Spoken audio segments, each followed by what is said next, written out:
আসসালামু আলাইকুম ভিউয়ার্স, কেমন আছেন সবাই? আমি ইসমত বিডি ইসমত ব্লগ থেকে আপনাদের জন্য আবার ছোট্ট একটি ভিডিও নিয়ে এসেছি। আজকে আমি যে রান্নাটা করি সেটাই আপনাদের সাথে শেয়ার করি। আজকে আমরা সরপুঁটি মাছ ভুনা আর মুরগির কাটাকুটি দিয়ে বেগুন দিয়ে ভুনা করব। তো এই জন্য আমি চুলাতে প্রথমে প্যান বসিয়ে প্যানে আগে সরপুঁটি মাছটা ভুনা করে নেবো। সেই জন্য আমি পরিমাণ মতো তেল দিয়ে একটু রসুন বাটা, পেঁয়াজ বাটা দিয়ে দেন আমি হলুদ বাটা ও মরিচ গুঁড়া, ধনের গুঁড়া, জিরার গুঁড়া দিয়ে মশলাটা কষিয়ে নিচ্ছি পরিমাণ মতো তেল দিয়ে। আর দিয়ে দিব পরিমাণ মতো একটু লবণ দিয়ে দিলাম। তো দিয়ে এখন নেড়ে চেড়ে একটু কষিয়ে নেব, 2 মিনিট মতো কষিয়ে নেব ঢেকে দিয়ে।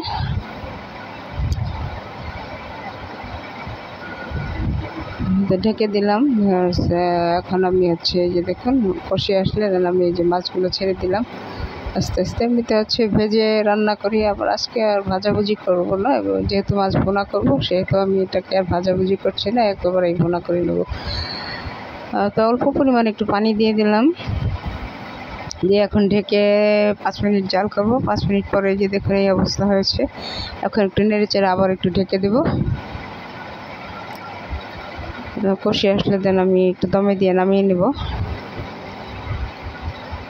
তো আমার এদিকে সরপুঁটি মাছটা এই যে মোটামুটি ভুনা হয়ে এসছে। এই যে দেখুন এখন আমি একটু নেড়ে চেড়ে আমি দমে দিয়ে নামিয়ে নেব ভিউয়ার্স।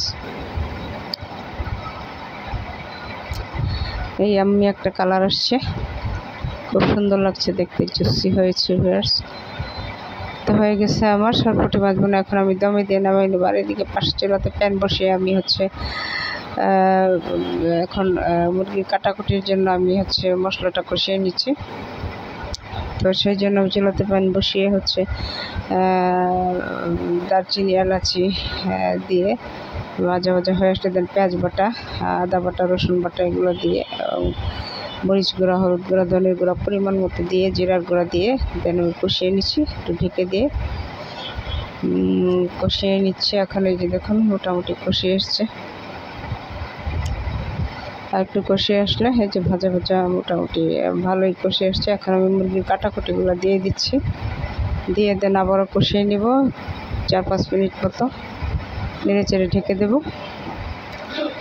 তো 4-5 মিনিট পর এই যে দেখুন ভিউয়ার্স আমি যে কষিয়ে আসলে দেন আমি বেগুনগুলো ঢেলে দিয়েছিলাম, সেটাকে আমি হাতে ধরতে পারিনি। তো আবার জাল দিয়ে দেন ঢেকে দিয়ে জাল দিয়েছিলাম। জাল হয়ে আসলে এই যে দেখুন আমার খুব সুন্দর একটা মুরগির কাটা ভুনা হয়। এটাকে আমরা সাধারণত ঘাড়া গিলা বলে থাকি, হোটেলে ঘাড়া গিলা বলে, খুব টেস্টি হয় খেতে। তো আমি আগে খেতাম না ভিউয়ার্স, এখন এটা দেখি যে একদিন বেগুন দিয়ে ভুনা করে দেখলাম খুবই টেস্টি হয়।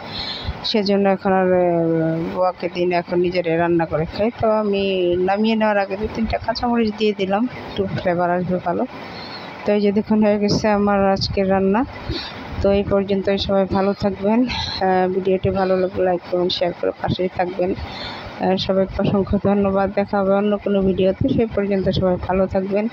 আল্লাহ হাফেজ।